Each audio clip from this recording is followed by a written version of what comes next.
Hello दोस्तों, तो आपका यूनिवर्स में स्वागत है। तो अभी तक हमने स्टोरी ऑफ द यूनिवर्स के प्लेलिस्ट में अर्थ के फॉर्मेशन और अर्थ में होने वाले चेंजेस और मून के फॉर्मेशन तक की स्टोरी जान ली है।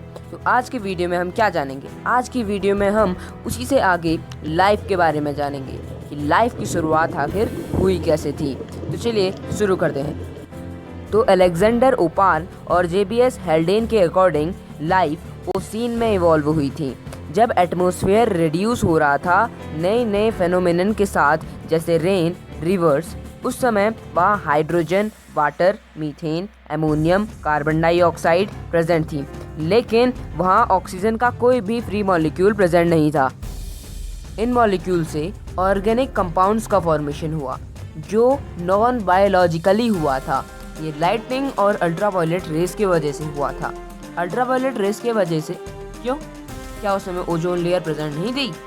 जी हाँ दोस्तों, उस समय ओजोन लेयर अब्सेंट थी, इसीलिए अल्ट्रावायलेट रेस डायरेक्टली वाटर में यानी कि H2O में पड़ रही थी, जिससे वो ऑक्सीडाइज हो सके और ये ऑर्गेनिक मॉलिक्यूल्स स्टेबल हो सकें और ये इकट्ठा होके फिर वार्म डाइल्यूट ब्रॉथ को फॉर्म करते हैं, जिसे हम हेल्डेन सूप भी कहते हैं। ये हेल्डेन सूप एक सूप जैसा कोई सब्सटेंस होता है। अब इन सब मॉलिक्यूल में से millions of trillions of combinations के बाद दो स्पेशल टाइप के मॉलिक्यूल्स ओशियंस के किनारों में आते हैं। उनमें से एक था प्रोटीन और दूसरे थे न्यूक्लिक एसिड्स। और इस तरह से शुरुआत हुई लाइफ। नहीं, अभी थोड़ी देर और, अभी कुछ और रिएक्शंस होंगी जिन्हें न्यूक्लिक एसिड्स डिक्टेट करेंगे।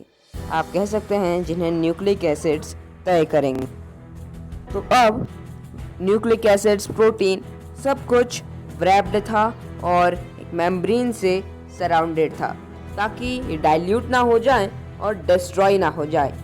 तो अब ये जो बना वो केमिकल्स को एब्जॉर्व कर सकता है, ग्रो कर सकता है, डिवाइड कर सकता है और एनर्जी भी ऑब्टेन कर सकता है।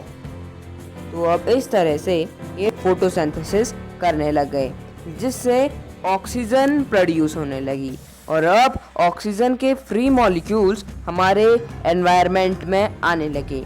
और ये पहला ऑर्गेनिज्म था साइनोबैक्टीरिया और इस तरह से ऑक्सीजन रिलीज होने लगी। तो अब यहाँ फॉर्मेशन हुआ ओजोन लेयर का। जी हाँ, ओजोन लेयर का। तो ऑक्सीजन्स के जो मॉलिक्यूल्स थे यानी कि O2, वो अल्ट्रावायलेट रेस के वजह से दो O के मॉलिक्यूल्स में बदले और वो O2 के साथ मिलके O3 को फॉर्म करते हैं। तो इस तरीके से हमारे ओजोन बनती है यानी कि O3। तो ओजोन लेयर का फॉर्मेशन इस तरह से हुआ।